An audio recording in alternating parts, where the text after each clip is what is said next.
Sometimes life has surprises waiting for us to stop and consider a new path or action. In my own life, I've had several of these times when I listened to a voice that said it was time to act. This story of engaging with the famine in Somalia started that same way. One night while working on my computer, I became aware of the horrific situation in the Horn of Africa. And as I Googled Horn of Africa in my laptop, I did not realize that I was in for a painful and shocking story, to say the least. That night, as I learned the story of what was happening in Somalia, I was particularly aware of several things. One, the situation had been years in the making, was not a surprise to the Western world. Two, the size of the catastrophe is so far beyond any toll of earthquake, tsunami, or other disaster as to be impossible to compare. And three, the world is still doing little or nothing to resolve the situation and is accepting the fact that thousands of people are dying daily without our involvement or help. That night, as I experienced a combination of deep sadness, anger, and frustration, I knew the feelings had to lead to something I could do personally to avoid getting overwhelmed by the size of the problem. It's easy to get overwhelmed when I look at a problem in its largest, most distant view. When I look at the need for decent housing in the country of Mexico, I get lost in the enormity of the problem and the cost of its resolution.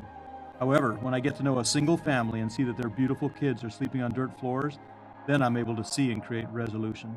This belief of personally being able to make a difference led me to look for options, what I could do to reduce the famine there in Somalia. That search of how to engage took the next week and involved calls and emails to organizations around the country. In most every case, I received just voicemails and no answered emails. Finally, the next Saturday, I came across Global Aid Network, also known as GAIN, based in Texas. This is a small organization in the world of global nonprofits, but when I looked at their operational skills and actions, I was impressed. They were already taking ocean containers of food into the Horn of Africa and seemed to have a system that worked well by using local contacts there instead of hiring outside subcontractors, as the bigger organizations have been doing. This lack of control over the food distribution is the major objection that I heard from people when asking them to give. This is also why governments have stayed away from helping there, even though we have plenty of resources to share from a global basis. This all pointed towards me going to Somalia myself and seeing how the distribution of food actually works. Before I flew, I reached out to several people to join me. I was glad when my brother Dieter and a friend from NorCal, Asgir, agreed to join me. We decided to split into two trips, with Dieter going to northern Kenya, where we had heard there were thousands of refugees living in the wild and in several huge refugee camps. Asgir and I would fly to Mogadishu, where some 1 million people were living in huge refugee camps in and around the bombed-out city.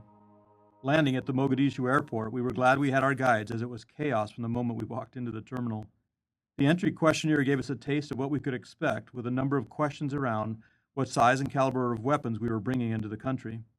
After a quick search of our luggage, we were allowed into the outer compound of the UN-controlled airport and met by our blacked-out SUV and headed out into the chaos of Mogadishu.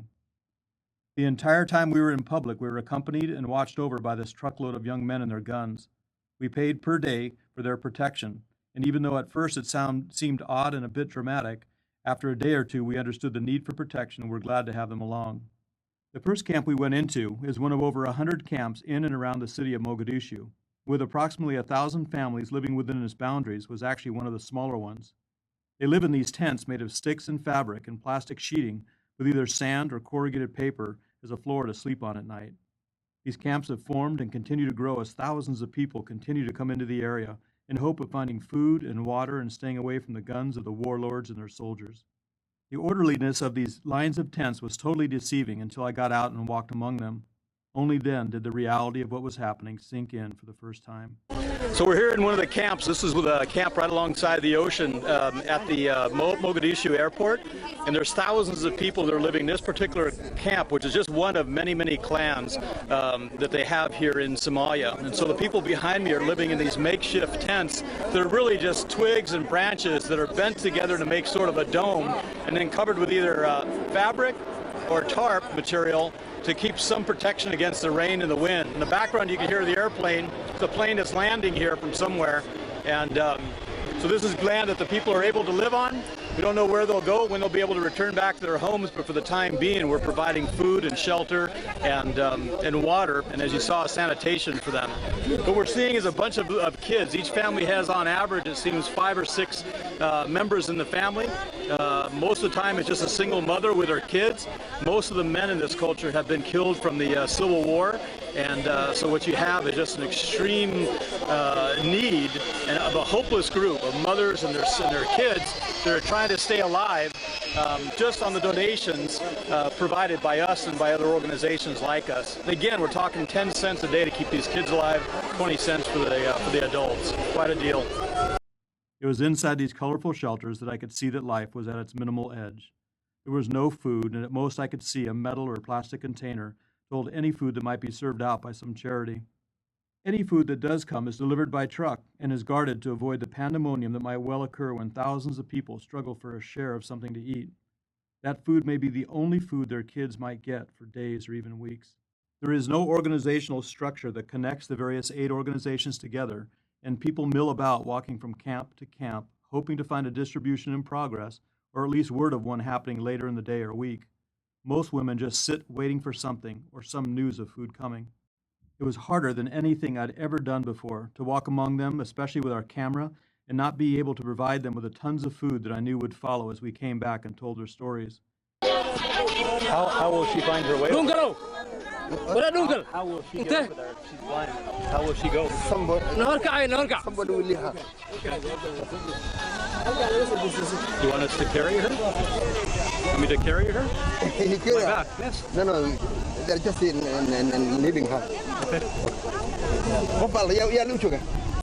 Middle of one of the camps here, surrounded by thousands of people. There's more and more coming out as we've been here, and they're all asking for food, and we're making some kind of insane decision of who gets food and who doesn't. The amount of food we're giving will hold them for probably a week. We look at the calories and 55 pounds of flour or rice, and yet we're making a decision to give out 38 bags to a group of 1,000 people here, at least, or more. And this is one of hundreds of camps. So you can see that while it may look like a bottomless pit, we're actually feeding people with this food. This food's actually going to be their meal today, and as they share with their neighbor, we'll be providing calories here for these folks. And it's just as if my neighbor back in San Clemente needed food, I'd bring it over. Or if you didn't have food, or if I didn't have food, you'd invite me into your house and share. And it's that simple. We bought the food, we brought it, we're giving it, and they're going to eat it today. In two of the camps, we bought food locally at the wholesale level and fed about 300 families each for a week. This food, which consisted of Egyptian and Pakistani rice and flour, and a gallon of cooking oil, cost 30 cents a pound.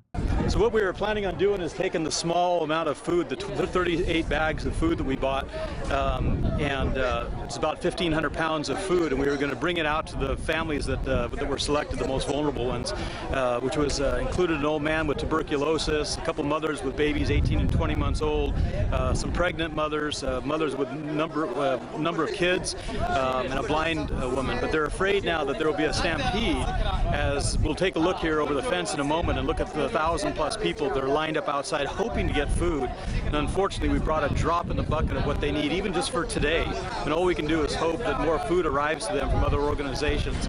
It's in such chaos still, and there's so many people that are they're walking into Mogadishu, that there's not an overriding organization that delegates where the food goes. So it's very much kind of a hit and miss.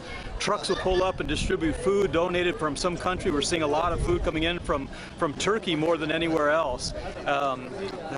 We're not seeing much else. We're not seeing any U.S. aid. We're not seeing any World Vision. We haven't even seen the World Vision shelters, but we're going to look for them in another camp after this. But right now, the community leaders are deciding how to get those bags of food out to the 38 people that we've selected without causing a riot or a stampede or a fight over the food itself.